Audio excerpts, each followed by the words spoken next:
Hey, my name's Mike Bro, and most people just call me Bro. So for the next 3 weeks, you just call me Bro. It'd be easy to remember. So good to be with you all. I've heard so many good things about this church from Brad and Carson. Carson Bankers is on staff here. I've known him since he was 10 years old, up in the Chicago area. And it's just, I'm so excited to get to be here and hang out with y'all for 3 weeks. And I want to add my congratulations to all you moms out there. So grateful for all of you. And if you're not a mom, I want to say we have great respect and admiration for every single woman here, whether you're a mom or not. We're so grateful for you. So glad that God made you. I'm not a mom. I'm a dad. And my wife Debbie is one of the best moms you'll ever meet. And like Scott said, we have 3 kids, and we got 10 grandkids. We got them we just had one that graduated from college, and one that graduated from potty training, and everybody in between. It's a wild season of life. It is a blast, and man, we're just having just a great life. What I want to talk about right now, I want to talk about over the next 3 weeks, the journey of life and some must-haves for each step of the journey. And today, what I want to do, I want to kind of reflect back over my life and the way I think the way life kind of plays out. Not always like this, but it's kind of reflected in different modes of transportation along the way. Like this is how you start out, right? This is your first mode of transportation right here. Anybody got one of these in your house right now? One of these baby walker things? It's got the tray on it, and you put Cheerios and Goldfish crackers, and it's your first drive-through experience. It really is. You'll be doing this for the rest of your life, driving around, eating food at the same time. But that's how it all gets started. Some of you right now probably got kids in Pampers and all. I saw somebody outside at the front porch, like 4 kids. They had all stages, going on. So congratulations, those of you that have kids doing this right now. But then you kind of graduate to the next step. It's like a big wheel. You ever seen one of these? Remember these things? Like my daughter's cul-de-sac, there's like these 3 little boys. And they look like a biker gang coming down the street on these big wheels. And they were skidding out, trying to burn rubber, in the cul-de-sac. It was so fun watching these guys. I have a good friend. We had an annual, on 4th of July, had an annual big wheel race in town. And this friend of mine is the most competitive guy I've ever met in my entire life. He trained his kids for the big wheel race. He tied concrete blocks on the back of the big wheels and had them go uphill so they would smoke all the other kids. And they did. They smoked everybody. And then they went on to become like Olympic athletes. No kidding. But that's the way that phase goes. Then you kind of graduate from the big wheel and you get your first bike. Y'all remember your first bike? Man, you get a bike. And you start out with the training wheels on them. Now they even got those Strider bikes, don't even have training wheels. But then you get your first bike, take the training wheels off.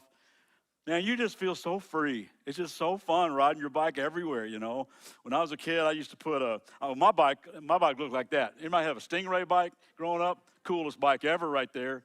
Banana seat, Harley handlebars. It was an awesome bike. And I would you ever seen clothespins? There's these wooden things. I would take baseball cards, I collected baseball cards, and I'd clothespin them to the spokes of my bike. I'd ride along that Stingray bike, like I was on a motorcycle. It was so cool. And I had this thing. I played Little League Baseball, and we lived pretty close to the park, so I'd ride my bike to practice every day. And I'd put my glove over the handlebars. I had this move where I could get off my bike, grab my glove in the same motion, land, and let the bike just keep rolling. And the bike would hit the fence. It's like, that's right. I'm here, like 9-year-old cool. I just remember that so vividly. And then you kind of get past that bike stage, and you move into, this is the only thing I could think to describe it, because this is the way it was in my life. That wobbly season of your life, like you're in middle school now, and your girlfriend is 5'4", and you're 4'4", and it's just, your voice is cracking, and it's just goofy. It's a goofy, unstable season of your life. And it's hard to navigate. It actually is hard to navigate that season of your life. And then you kind of graduate from that, and you get your driver's license. Man, that feels so cool. Some of you might have just recently got your driver's license, and that's just a cool feeling when you get it, because you talk about freedom. You feel like, man, I'm driving now. And so I remember when I first got my license, I'd go anywhere my folks needed me to go. We need milk from the store. Got it. I just wanted to get in the car. I wanted to drive. Anybody remember your first car? Just tell me what your first car was. Just shout out your first car. I guarantee your first car was not like my first car. Let me show you a picture of my first car. No kidding. My dad worked at the post office. He bought a used mail truck as my first car. My dad was a character. He was very eclectic. He bought me a used mail truck as my first car. So I'm driving on the right side of the vehicle like this, sitting on a stool, sliding the door back and forth. That was my first car. Then after I had that car, they gave me their old 1970 Pontiac Catalina. It didn't look that cool, but that car was awesome. It had like a vinyl roof on it, and it had a thing that most of you aren't familiar with called a bench seat. Y'all don't know about bench seats. Y'all got bucket seats. Bench seats, oh man, your girlfriend can slide right up next to you. And you got your one hand on the wheel now, and you got one arm around her, and you're driving around. Man, it's just awesome. Then you get married, and she moves way over there, and then pretty soon, you get like this minivan thing, and you got goldfish crackers everywhere, and you got old Happy Meal toys and dead French fries everywhere in that minivan. They got car seats everywhere, and they're kicking the back of your seat as you're trying to drive. It's just like this crazy season of life with soccer balls rolling all over the place and baseballs rolling all over the place and cheerleading stuff, and you're just, this is a crazy season of life, and all of a sudden, it's over, and you're driving around that old van with some old man, some old woman, going to dinner at 4 o'clock so you can get home and watch Wheel of Fortune. I mean, that's just the way it goes. It's just kind of the way it goes. And then you hit that season of your life where you go, you know what? I ain't never, ever driving a minivan as long as I live. And so you go out and you get one of these. And it's like, yeah, I've been always wanting one of these, man. I'm finally that season of my life where I can get one of these. Yeah. Get your motor running. Down up on that highway, born to be wild. You're riding and the wind is blowing through your scalp. And man, it's just like you're looking for the next adrenaline rush that might have passed you by. So now you go get one of these. And then your next stop is this, because you had no business buying one of those at your age and riding that thing. You didn't know how to lay it down or anything, and you end up here. And let me say something about this. It was just cool. Scott, the executive pastor, he, several years ago, with a debilitating nerve disease, he decided, I need a little help, so sits in a wheelchair. And many of you have friends, and some of you I know come each week. It's a struggle for you to get here. And I just want to say on behalf of all of Good News Church, those of you that struggle to get here and you make it, man, you're like a hero to us. If you got some kind of disability or some kind of health issue, man, you're just a hero. You really are. I just have so much respect for people that just persevere through it all. Sometimes life just happens to you like this, you know. I'm thinking one of my heroes is a lady named Joni Eareckson Tada. Some of you probably heard of her before. She has a ministry called Joni and Friends. She's an author, she's a songwriter, she's a singer, she's an artist. She had a diving accident when she was 16, which left her paralyzed from the neck down. And so she's been a quadriplegic for a long time. She's 70 now. And she paints watercolor paintings with a brush between her teeth. They're some of the most amazing paintings I've ever seen in my life. And this is the woman that does them. She has the greatest attitude ever. She wrote a book called Heaven, Our Real Home. And in that book, there's a little song she wrote that's been stuck in my heart for a long time. It said, though I spend my mortal lifetime in this chair, I refuse to waste it living in despair. And though others may receive gifts of healing, I believe he has given me a gift beyond compare. For heaven is nearer to me. And at all this time, and all those times that I see, I'm forgetting it now, sweet music I hear coming down to my ear, and I know that it's playing for me. For I am Christ's own bride, and I will stand by his side. And he will say, shall we dance? And our endless romance will be worth all the tears that I've cried. Then you kind of shuffle on over to this season of your life. This is so fresh for me. 4 days ago, my mother-in-law got her very first one of these. And my wife wasn't able to come this weekend because yesterday we put her in memory care for the first time. And just watching her slowly go downhill with dementia made me think of my mom. My parents were a little older when they had me. So I was in that season where the child becomes a parent, parent becomes a child a little sooner than most of my peers. So my mom had Alzheimer's for 7 years. That was quite a challenge. Long, slow goodbye. And I just learned that my job was to show up and bring the joy. Just come and bring the joy. And say, so what, a lot. So what, you want to eat dessert first? So what, you want to, I can't say the rest of it.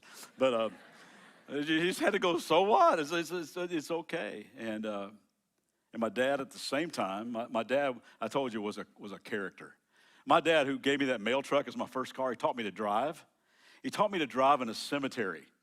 He goes, pull in there, Mike, can't kill nobody. So that's where I learned to drive. I learned how to drive in a cemetery. And so my dad, when he was in his 80s, he had been diagnosed all of his life. He grew up with some mental health issues. Was diagnosed paranoid schizophrenic and bipolar. And when he was on his meds, he was just did great. He got in his 80s, he said, I'm not taking this anymore. And it's like, oh my goodness, when he went on his meds, he was off the chart manic. And so a buddy of mine called me and said, hey bro, your dad, I just saw your dad. He was driving 100 miles an hour, like literally 100 miles an hour. And I thought, oh my goodness. So he already had a few fender benders and stuff, and time was coming. So I went over to the house and said, hey Dad, you're gonna have to give me your keys. I don't know if you ever had to do that, but man, it's hard.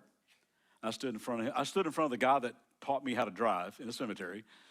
Said, you have to give me your keys. I'll come and pick you up. I'll take you anywhere you need to go, but you have to give me your keys. And my dad looked so heartbroken. It was awful.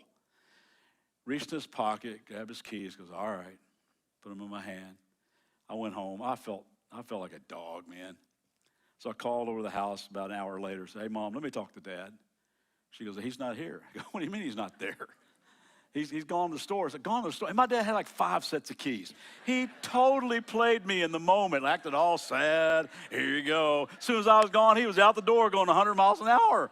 So I had to go get all of his cars. He had like 4 or 5 cars, just bought them for no reason. I just went and got them and sold them all. So then I took him everywhere he needed to go. And then he had just one night, he just died of a heart attack. My dad crammed 250 years of living into 82 years. And I can't wait to see both of them again someday. But that's kind of just the way life goes. It's not always like this, but pretty much it can just be from the walker to the walker, can it?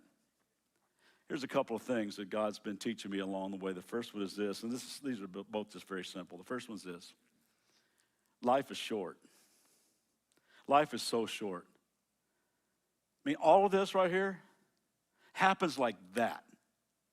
Just like that. I remember somebody told me, they would say, now son, cherish this time in your life because it goes so fast. And I thought, yeah, it's just something old people say. Now that I'm old people, let me tell you this. Cherish this time, because it goes like that. It just really does. Debbie and I lived out in Ventura, California for the past 8 years. Went out there to help plant a church and just recently moved back to Kentucky to take care of our mom. But the marine layer would roll in Ventura every single morning.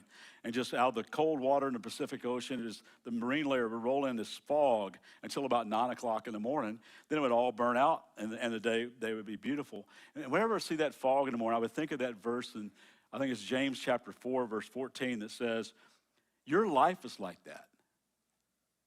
Your life is like a morning fog. It's here for a little while.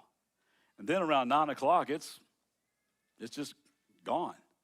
Old man Moses, he wrote this in Psalm 90. He said, oh Lord, teach us to number our days and recognize how few they are. Help us to spend them as we should. Life is short, man. It goes so fast. Solomon, in Ecclesiastes, his journal, it's in the Old Testament section of the Bible right after the book of Psalms and Proverbs. And he just reflected on how life goes. And he gets very poetic about it, how these seasons of life go. And he says this in chapter 12, he says to everybody within an earshot, remember your Creator in the days of your youth. Hook up with God when you're here.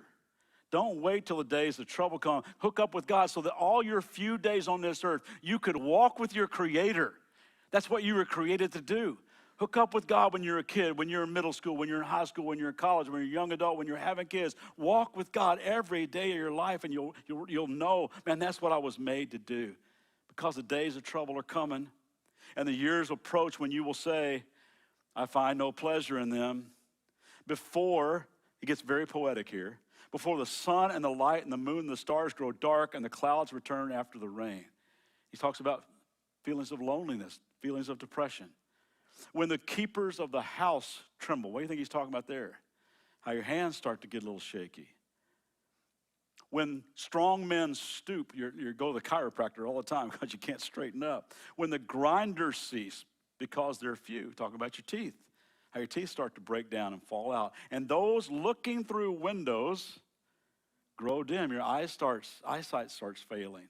When the doors to the street are closed, and the sound of a grinding fades. When it's talking about the doors of the street are closed, and you're not going to work anymore. You're not able to work anymore. The grinding has stopped because you're just not able to work anymore. When men rise up at the sound of birds, the older you get, the earlier you get up, right? When I was in college, I could sleep till 2 o'clock in the afternoon. And now I'm up at 2 o'clock in the morning going to the bathroom, right? That's what I do. And it says, and they rise up at the sound of birds, but all their songs grow faint. You're up early, and the birds are chirping, but you can't hear them anyway. When men are afraid of heights, like I'm not getting up on that ladder, and danger in the streets, you got 14 deadbolts on your front door. When the almond tree blossoms, your hair starts turning white, and the grasshopper drags himself along. You got no hops left anymore, and desire is no longer stirred. You figure that one out on your own. The man goes to his eternal home, and mourners go about the streets. And gang, all that happens in a flash. Life is so short. But here's the truth that's been sustaining me through it all. God is so faithful. He is so faithful in every season, every single season. God is faithful. He can be trusted. In Hebrews chapter 13, it says this: Jesus Christ is the what?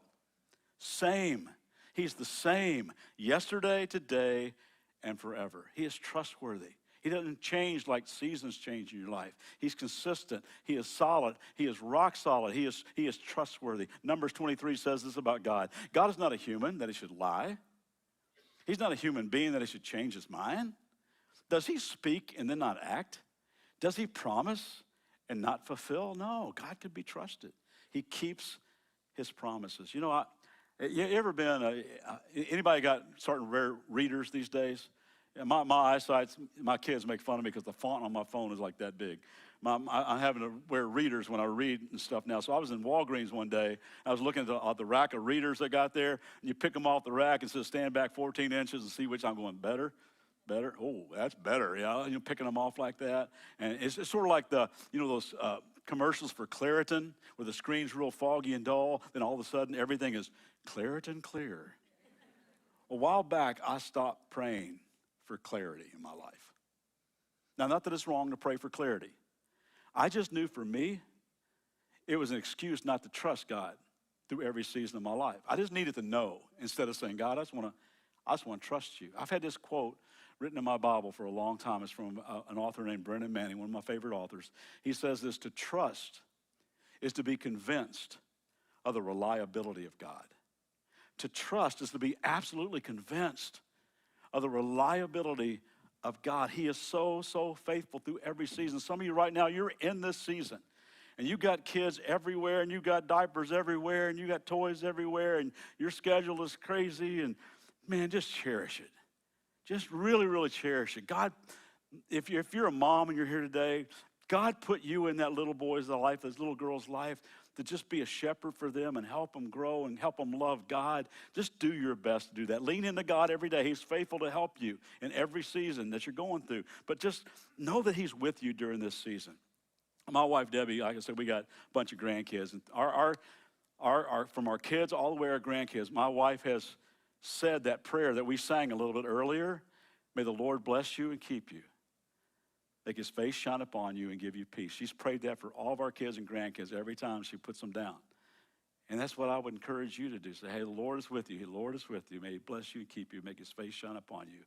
and give you peace. And I know that some of you look at stuff like this, you come on Mother's Day and you go, I wish, but it just hadn't happened for us. Maybe you're like my son and his wife, struggled for years with infertility stuff and tried lots of things, lots of miscarriages. There's a lot of heartbreak, in that. And I just want to say to you, God knows that. And God knows the plans for your life. And he collects your tears in his bottle, he says. He knows, he's with you. He may come up with some creative ways to help you fill that desire in your life. But just know he's with you. He's faithful during that season of your life. And maybe you're here and you're a kid. Maybe you came in here with your mom today. I just want to encourage you, be a kid. Just love being a kid. Enjoy this time. It's free and you can be creative. And just be who God created you to be. And parents, let me say, let them be kids. Don't put pressure on them to be something they're not. Don't.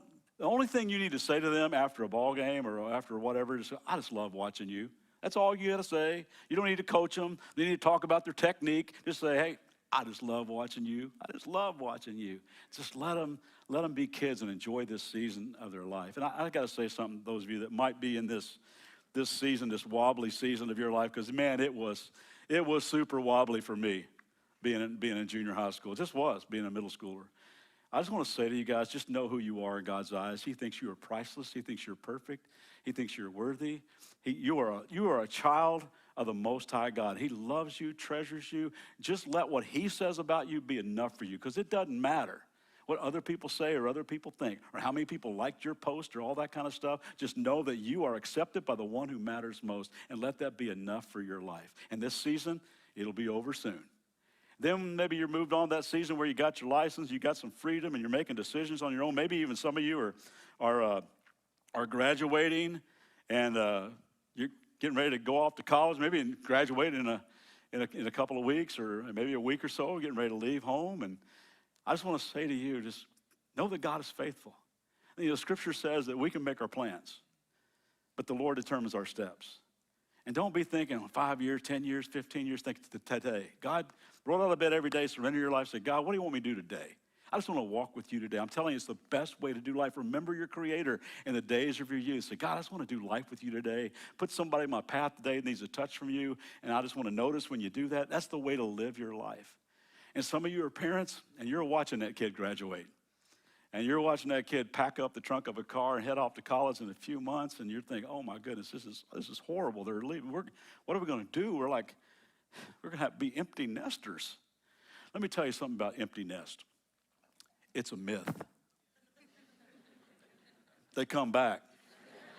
And they bring their laundry, they bring their bills, they eventually bring all their little ducklings back to the nest, and you're going to have a house full again. It doesn't last very long. Enjoy that empty nest for about 2 weeks. That's what you got. But Debbie and I are in that season right now, and we're absolutely loving being in that season right now. And I just want to say to those of you that might be in that season of your life where you're going, what's next for me? And instead of looking for the next adrenaline rush in your life, instead of looking for something that's going to thrill you, and look, you want an adrenaline rush? Follow Jesus every day of your life. Say, God, I want to make a difference in somebody's life. I got some time now. I got some wisdom now. Who can I pour into? Who can I coach? Who can I nurture? Who can I serve? I got time now, man. I'm going to show up at church, start doing some volunteer stuff. Just start pouring your life into that. I'm telling you, you will experience the kind of adrenaline rush you've always longed for when you start to pour yourself out. I read a book years ago called Halftime. It's by a guy named Bob Buford. And it's a book about, the premise of the book is that we hit a section of life where it's like halftime. And you're trying to figure out what I'm going to do the second half of my life. And I look at like football teams and basketball teams and stuff. They'll come out all the time. When the fourth quarter, they'll put four fingers up, right? They'll gather in the middle of the fields like fourth quarter. What they're saying is, we're coming out smoking in the fourth quarter. And I look around this room, some of y'all in the fourth quarter. Some of y'all is overtime. We're all in sudden death, though, aren't we? Every single one of us are. So, man, just use this time. Come out smoking in the second half of your life. So, man, I'm going to serve people like I never have before. I'm going to walk with God like I never have before. I'm going to serve my neighbors. I'm going to bring joy. Just be that person. Be that person with purpose in your life.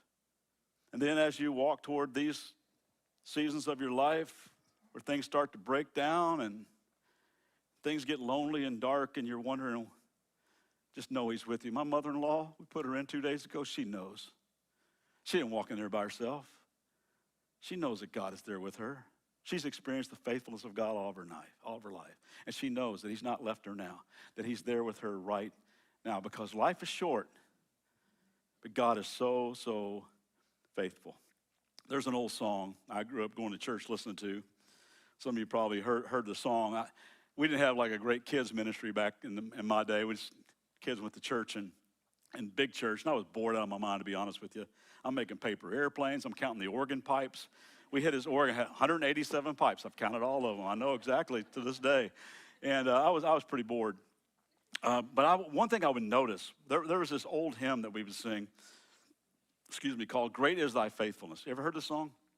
It's based on scripture from the book of Lamentations, which says, great is your faithfulness, morning by morning your mercies are new. And it's something I've observed through the years, and I still observe it to this day. If you look around the room while that song is being sung, you'll see kids, they're totally bored out of their mind like I used to be. They're, eating candy, they're making airplanes, they're picking their nose, punching their brother, whatever. And some teenagers and college-age people kind of reading the words, but they're not really into it. Some middle-aged folks might be kind of into it and singing along. But one of the things I've noticed through the years, when white-haired men and women sing this song, they sing it with uncommon intensity. They sing the song, and it builds to this crescendo at the end. And they throw their heads back, and they're singing, great is thy faithfulness. Great is thy faithfulness. And there's always some soprano, great, holds the note out real long. Great is thy faithfulness. I mean, veins are popping out of their neck, out of their forehead. They almost collapse breathlessly back in the chair after it's done. Now, why is it that those who've been walking faithfully with God for so many years sing that song with such passion? It's because they've been convinced of the reliability of God. They know that God can be trusted, and they sing at the top of their lungs because they have witnessed the answer to so many prayers in their life. And I got to tell you, those people inspire me. And the reason I'm saying this is because this church is full of young people. This church is full of people that are brand new to walking in faith with Jesus. And many of you can sing like great is thy faithfulness. You say, man, God has been so faithful to me, dude, for the past 3 months. I can't tell you how faithful he's been. God's been so faithful to me for the past 2 years. God's been so faithful to me for the past 5 years. I just can't wait till you get 45 years worth of God's faithfulness under your belt. It's going to blow you away. You're going to reflect back on decades of storms that you have gone through with the supernatural presence of God in your life. I'm talking 45 years worth of broken relationships that you have watched God put back together. I'm talking 45 years of sobriety and sanity because the one reached down and picked you out of the mud and gave you life back. 45 years worth of God providing for your needs when you didn't know where the next paycheck, where the next meal was going to come from. I'm talking 45 years of thousands of answered prayers that have been answered by a faithful God who answers prayers. And someday you're going to be the one with the wrinkles on your face and the veins popping out of your neck with your hands in the air singing at the top of your lungs, oh, great is thy faithfulness, Lord, unto me. Unto me. Gang, life is short. But God is so faithful. He can be trusted. He keeps his word. He promises so much more. I know Santa Rosa Beach is a beautiful place, but it holds nothing compared to the place that God has promised us. We're talking about a forever kind of place, a place where only goodness and love are present, a place where every tongue, every tribe, every nation will gather and praise Jesus Christ, the one who laid down his life so that we could live forever. And until that day comes, he promises his presence and his peace every day. He promises to give us wisdom and direction. He promises to give us his Holy Spirit. He promises to make a way to escape any temptation. He promises to finish the inside-out work he started in us. He promises that nothing will ever be able to separate us from his unfailing love. He promises us an inheritance in heaven. He promises that he's coming back someday. That's God's promise. You can believe him. Hebrews chapter 10, verse 23 says this, let us hold tightly without wavering to the hope we affirm, for God can be trusted to keep his promise. Listen, he will never lie to you, con you, or cheat you. He won't ghost you, mislead, or mistreat you. He won't tell you one thing and do another, scheme, coerce, or try to cover his tracks, because he's not like that. You can believe him. He is true to his word, never breaks it ever. His yes is his yes through every endeavor. Doesn't have to swear to God, because he is the great I am. He won't breach a contract, surprise you with the fine print, because in his character there is not a hint of deceit or shadiness or guile. His word is his bond, and not just a while, but forever and ever. He remains the same, the faithful one, name above all names, the promise keeper whose mercies are new every morning, all day long. He's thinking of you, and he calls you to believe in his unshakable love till you see him face to face in heaven above. Listen, life is so short, but you can trust him from the walker to the walker. The band's going to come back out and going to lead us in a song to kind of wrap all this up. And I bet you're probably guessing what we're going to be singing about. But I'm going to invite you to stand right now. I'm going to pray, and then we're going to worship together. Father, in the next few moments, we just want to acknowledge to you that life actually is very short. It's a gift. And we don't know, none of us know how long we're going to be here. Like Moses prayed, just help us to number our days, live them as we should, do it one day at a time. Give us this day our daily bread, to roll out of bed every day and re-surrender our life to you, whether we're a kid or whether we're a middle-ager or whether we're an empty nester, whether we're going down toward the end of our life, just every day to say, I want to walk with you again today. Whatever you got in store for me today, I'm going to trust your unfailing love. God, I know somebody needs to hear this today, that you are unshakable, that you really can be trusted. You never break your promises. You promise to never leave us or forsake us through every season of our life. So, Father, I pray you would stamp that in our hearts today as we worship you and sing about your faithfulness. We just love you so much, and we are so, so grateful. It's in Jesus' name I pray. Amen. So let's sing this together.